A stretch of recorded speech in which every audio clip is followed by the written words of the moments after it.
Hi! ఈరోజు నేను మా ఫ్రెండ్స్ అందరం కలిసి సరదాగా గుబ్బల మంగమ్మ గుడి దగ్గరికైతే వెళ్ళాము. ఇది కన్నాపురం దగ్గరలో ఉంటది. మీకు పశ్చిమ గోదావరి జిల్లా కోయిలగూడెం మండలం. మీకు వెహికల్స్ అన్నీ కూడా వెళ్ళిపోతాయి అక్కడికి మ్యాక్సిమం. దారి ఇప్పుడు బాగానే ఉంది. అంతకుముందు దారి బాగుండేది కాదు. ఈ టెంపుల్ అనేది కేవలం అక్కడ ఉన్న గిరిజనుల ఆధ్వర్యంలో రన్ అవుతుంది. ఫెసిలిటీస్ కొంచెం తక్కువగానే ఉంటాయి, కానీ చాలా అద్భుతంగా ఉంటుంది. అడవి మధ్యలో ఉంటుంది, మంచి పీస్ఫుల్గా ఉంటుంది.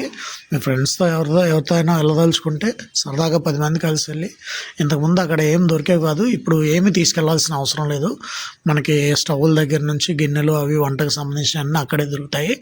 సరదాగా అక్కడికి వెళ్ళి అక్కడే వండుకొని తిని టెంపుల్లో దర్శనాలు అవి చేసుకుని రావచ్చు. మేము ఇప్పుడే ఎంట్రన్స్కి అయితే వచ్చాము. ఇది టెంపుల్ ఎంట్రన్స్. ఇక్కడ నుంచి స్టెప్స్ ఎక్కి పైకి వెళ్ళాలి మనం. ఇక్కడ చీరలు అవి అమ్ముతారు. ఈ దేవతకి ఎవరైనా చీరలు అవి పెట్టాలనుకుంటే ఇక్కడ తీసుకుని వెళ్ళొచ్చు మనం. ఎంట్రీ టికెట్ కూడా పెద్ద కాస్ట్ ఏమి ఉండదు. 10 రూపీస్ ఎంతో పంచాయతీ వాళ్ళు ఛార్జ్ చేస్తారు. ఈ వాటర్ వస్తుంది కదా, ఇక్కడ మనం చేతులు అవి కడుక్కోవడానికి. ఇదంతా కూడా ప్యూర్ న్యాచురల్ వాటర్ అనమాట. మనకి కొండ మీద నుంచి వచ్చే వాటర్ని డైరెక్ట్గా ఇక్కడికి తీసుకొచ్చారు. ఇది ఎంట్రన్స్లో ఉన్న చిన్న దేవత విగ్రహం. ఇది చూడండి, అద్భుతంగా ఉంది. చాలా కాలం నుంచి గిరిజనుల ఆధ్వర్యంలో పూజలు అందుకుంటూ ఉన్నారు ఈ దేవతలు. మేమైతే అన్నీ ముందే ప్లాన్ చేసుకుని తీసుకొని వచ్చాము. వంటకు సంబంధించినవన్నీ మేము అన్ని కార్లో పెట్టుకుని 2 కార్లో ఫ్రెండ్స్ అందరం 12 మంది వచ్చాం. అదిగో మా ఫ్రెండ్స్ అందరూ ఫ్రంట్ వెళ్తున్నారు చూడండి. దారి కూడా పెద్ద డిస్టెన్స్ ఏమి ఉండదు, వాకింగ్ కూడా. పిల్లల్ని కూడా తీసుకుని రావచ్చు సరదాగా. ఇక్కడ ఫ్యామిలీస్ కూడా చాలామంది వస్తూ ఉంటారు. ఈరోజు మంగళవారం అయినా కూడా చాలామంది పబ్లిక్ వచ్చారు.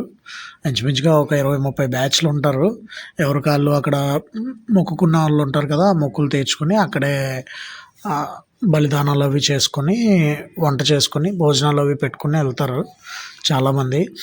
చూడండి, ఇప్పుడు ఎంటర్ అవుతున్నాం మనం టెంపుల్ దగ్గరికి.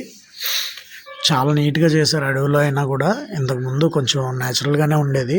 కాకపోతే ఈ మధ్య కొంచెం ఫెసిలిటీస్ అన్నీ మనకు అలవాటు అయినాయి కదా, అందుకని ఫెసిలిటీస్ అరేంజ్ చేశారు ఇక్కడ కూడా ఇబ్బంది పడకుండా. టెంపుల్ అయితే చాలా అద్భుతంగా ఉంటుంది. అదిగోండి, టెంపుల్ దగ్గరికి రీచ్ అవుతున్నాం ఇప్పుడే.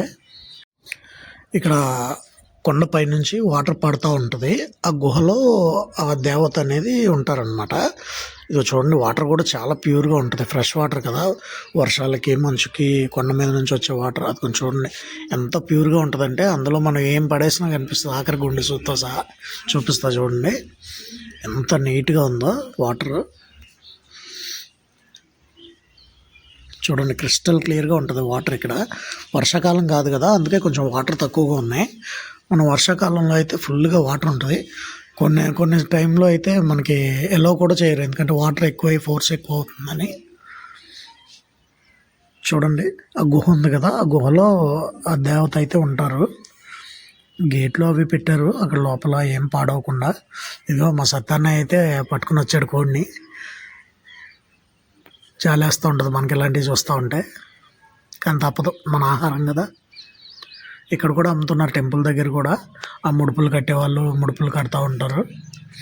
మా స్వామి గారు మంచి కోడిని, తెల్ల కోడిని, ఎవరి కాళ్ళు ఒక్కొక్కళ్ళు ఒక్కొక్క కోడిని పట్టుకుని వచ్చేసారు.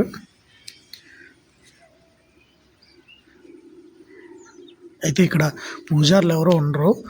మామూలుగా అక్కడ ఉండే ట్రైబల్స్ ఎవరైతే మెయింటైన్ చేస్తున్నారో వాళ్ళే ఉండి చూసుకుంటూ ఉంటారు.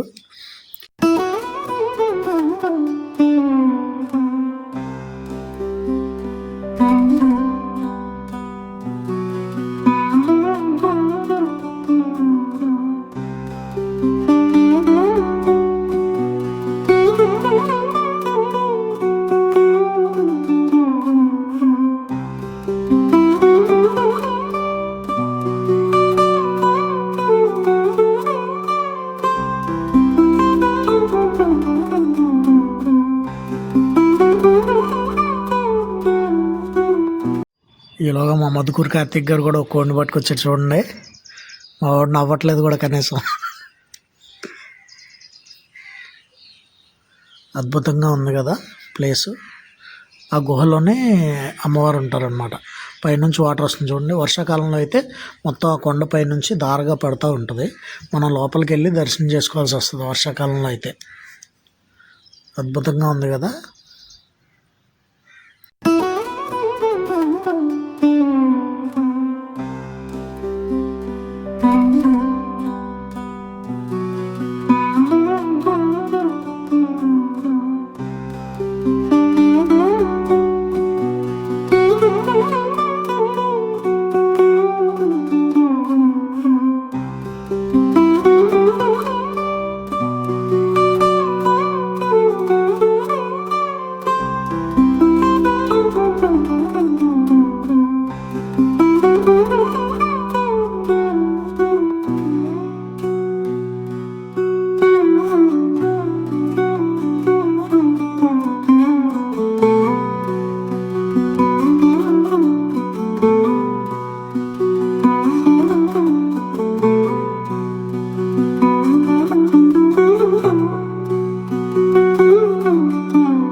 ఇది దేవతకి ముడుపులు కట్టి నైవేద్యం పెట్టే ప్లేస్ అనమాట.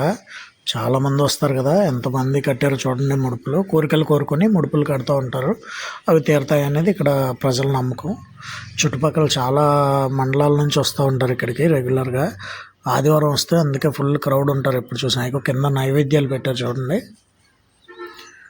ఇక్కడేమో మన బళ్ళు ఎవరైతే అర్పిస్తారో వాళ్ళు ఇక్కడికి వచ్చి, అదిగోండి అక్కడ రాసింది చూడండి, మేకపోతులు కోళ్ళు మొక్కులు ఇచ్చే ప్రదేశం. ఇక్కడ మొక్కుకొని పక్కకు తీసుకెళ్ళి వాటిని బలిదానాలు చేస్తారు.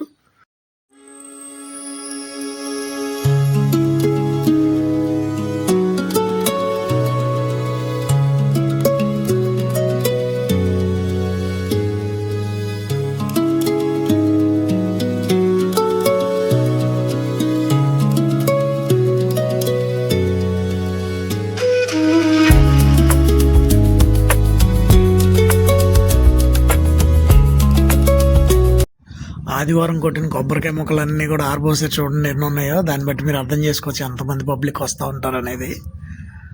అబ్బో చాలా ఉన్నాయి ఇవన్నీ. మనం ఇప్పుడు ఆ టెంపుల్ దగ్గర నుంచి పక్కన షాప్స్ ఉండే ప్లేస్కి వచ్చాము. ఇది ఇక్కడే మొత్తం షాప్స్ అరేంజ్ చేసి మొత్తం కావాల్సిన ఫెసిలిటీస్ అన్నీ ఉన్నాయి. మీకు కూల్ డ్రింక్స్ దగ్గర నుంచి, ఇంతకుముందు సిగ్నల్స్ ఉండేవి కాదు, ఇప్పుడు సిగ్నల్స్ కూడా ఉన్నాయి. ఫోన్పేలో అవి కూడా అవైలబిలిటీ ఉన్నాయి, ప్రాబ్లం లేదు. ఏమీ తీసుకురావాల్సిన అవసరం లేదు. మీ ఫ్రెండ్స్ ఎవరితోటైనా వెళ్ళదలుచుకుంటే మీరు ఖాళీ ఎంటీ హ్యాండ్స్ తోటి వచ్చి సరదాగా కావాల్సినవన్నీ ఇక్కడే తీసుకుని, ఆ స్టవ్లు గిన్నెలు అన్నీ అద్దెకిస్తారు. అన్నీ ఇక్కడే తీసుకుని, పక్కన చాలా ఖాళీ ప్లేస్ ఉంటుంది. అంతా ఫారెస్ట్ ఏరియా కదా, పుల్లలు అవి కూడా అవైలబిలిటీ ఉంటాయి మనకి. మనం కత్తులు అవి తీసుకురాం కాబట్టి అక్కడ పుల్లలు అమ్మేవాళ్ళు ఉంటారు. ఇదిగో నాకేమో మా వాళ్ళు రొయ్యలు తిప్పమని చెప్పారు. ఎందుకు తిప్పుతున్నాను కూడా తెలియకుండా తిప్పుతున్నాను. బిర్యానీలోకి రొయ్యలు వేయడానికి రొయ్యల్ని మా వాళ్ళు ఇట్లా చేస్తున్నారు. నాకు గరిట చెప్పారు. ఎవరి పైన వాళ్ళు. ఏదో 3 ఐటమ్స్ చేస్తున్నాం. 3 ఐటమ్స్ ముగ్గురు షేర్ చేసుకుని మా వాళ్ళే వండేస్తున్నారు. చూడండి, ఒకటేమో బిర్యానీ, అదిగో పెద్ద గిన్నెలో మా వాడు బిర్యానీకి రెడీ చేస్తున్నాడు. Chicken curry, chicken fry, 3 items. అందరం కలిసి ఫ్రెండ్స్ అందరూ సరదాగా ఎంజాయ్ చేస్తా, పక్కనే కారులో పాటలు పెట్టుకుని ఆ మ్యూజిక్ అవి వినిపించి మమ్మల్ని విసిగించరు. కానీ మళ్ళీ వెంటనే ప్రయోగం గుర్తొచ్చి, వెదురు కర్రలు దొరుకుతాయి కదా మనకు, ఫారెస్ట్ కదా, అందుకని మా వాళ్ళు ఏమంటారు దాన్ని, గ్రిల్ చికెన్ చేద్దామని చెప్పి, చికెన్ అలాగా ఆల్రెడీ రెడీగా ఉందని చెప్పి వెదురు కర్రలను రెడీ చేశారు. నెక్స్ట్ అది కూడా ప్రయోగం చేస్తాము. బిర్యానీకి 3 పొయ్యిలు పెట్టుకున్నాం. ఫాస్ట్గా అయిపోతుంది. మేము లేట్గా వచ్చాము ఇక్కడికి. యాక్చువల్గా అందరూ వచ్చేవాళ్ళు అందరూ కూడా ఎర్లీ మార్నింగ్ వస్తూ ఉంటారు. ఎర్లీ మార్నింగ్ వస్తే మనకి వంట అది చేసుకోవడానికి టైం అది సరిపోతుంది మనకి. మేము వచ్చేటప్పుడు 10-10:30 అయిపోయింది. అందుకే కొంచెం అందరం 3 పొయ్యిలు పెట్టేసి ఫాస్ట్గా చేయాలని ఇట్లా మా వాళ్ళందరూ చాలా కష్టపడుతున్నారు. చూడండి, మావాడు చికెన్ ఎరగ తీసాడు, బుడ్డోడు కూడా వచ్చాడు మాతో పాటు. ఇవన్నీ కావాల్సినవన్నీ కూడా మేము ముందే ప్యాక్ చేసుకుని వాటర్ క్యాన్లతో సహా అన్నీ తెచ్చేసుకున్నాం రెడీగా. వంట కూడా అయిపోవచ్చింది, దగ్గరలో ఉంది.